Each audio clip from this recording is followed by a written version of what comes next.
Salam kerahiman. Hari ini kita akan bicara tentang pengantar ya, pengantar masuk ke bulan Januari.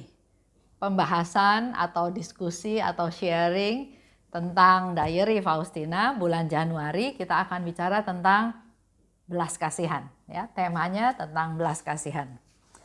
Sebetulnya di dalam belas kasihan itu ada 4 aspek. Ada 4 aspek yang mudah-mudahan dalam 1 bulan Januari itu kita bisa bahas semuanya dan kita bisa semakin mengerti 4 aspek tersebut. 1. Sifat dari belas kasihan Tuhan. Sifatnya belas kasihan Tuhan itu tidak terbatas. Tidak dapat dibayangkan, tidak ada habisnya. Dia juga bersifat lembut. Sifat belas kasihan Tuhan itu belas kasih, berbelas kasih, nggak menghukum. Bahkan belas kasihan Tuhan itu sampai ke jurang maut. Contohnya Yesus minta kita dalam novena kerahiman ilahi hari ke-8, kita berdoa untuk jiwa-jiwa yang ada di purgatorium. Dan juga sifat kerahiman atau sifat belas kasihan Tuhan ini tidak terbatas, samudra yang tanpa batas, yang luar biasa, yang berlimpah-limpah. Itu bicara tentang sifat dari belas kasihan Tuhan.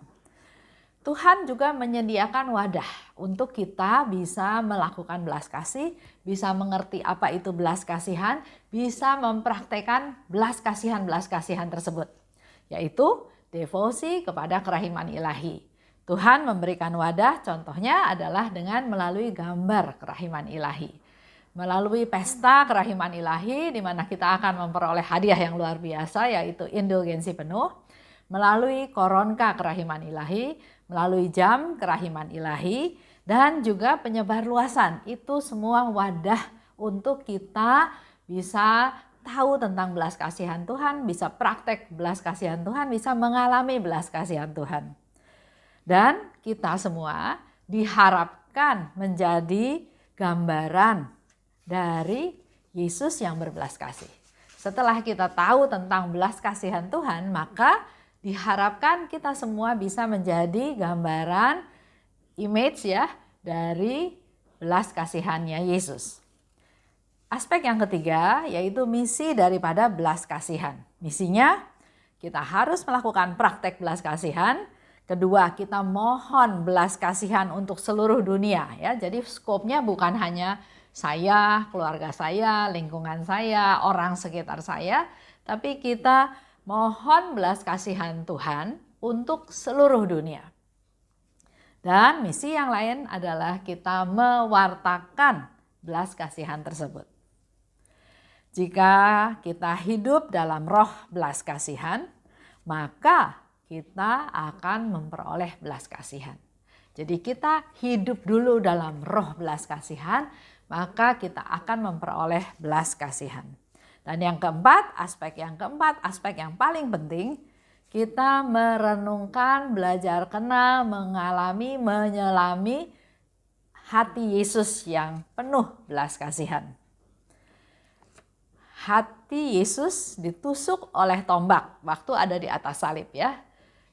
Oleh serdadu menusuk lambungnya Yesus dengan tombak dan darah dan air memancar dari tubuhnya Yesus, dari hatinya Yesus. Itu sebagai sumber belas kasihan bagi kita semua.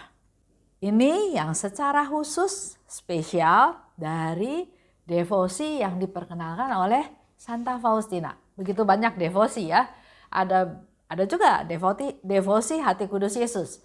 Devosi kepada Bunda Maria, devosi kepada Santa Santo, devosi kepada luka-luka Yesus, devosi Jumat pertama, devosi jalan salib, banyak ya, banyak devosi. Nah, yang menjadi ciri khas devosi kepada kerahiman ilahi adalah hati Yesus yang berbelas kasih.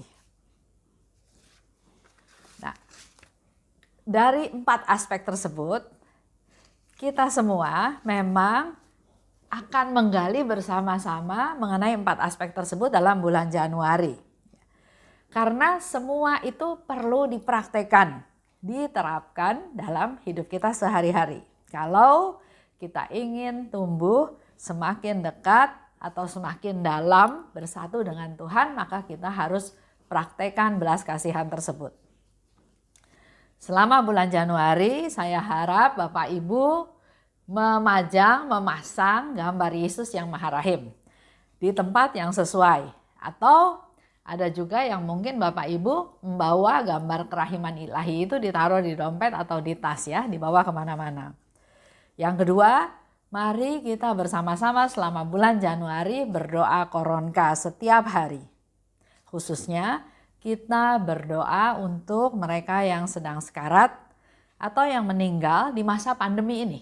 Masa pandemi belum selesai ya. Dan untuk kita semua menjadi semakin kuat menjalani praktek belas kasihan tadi, ingat apa yang Tuhan katakan.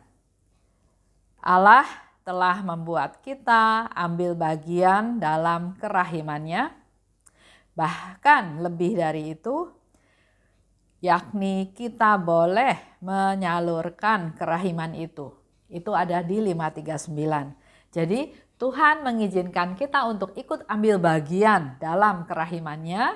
Dengan kita sudah tahu tentang kerahiman, kita juga mengalami kerahiman, kita juga bersukacita dalam kerahiman Tuhan. Jadi kita boleh ambil bagian dalam kerahimannya. Tapi terlebih dari itu, Tuhan mengizinkan kita boleh menyalurkan kerahiman itu kepada orang-orang sekitar kita. Itu bisa dilihat di 539. Jadi ini suatu rahmat, suatu berkat, suatu kesempatan yang Tuhan berikan kepada kita. Anak-anak yang dipilihnya untuk boleh mengalami ambil bagian dalam kerahiman Tuhan dan sekaligus boleh menyalurkan kerahiman itu.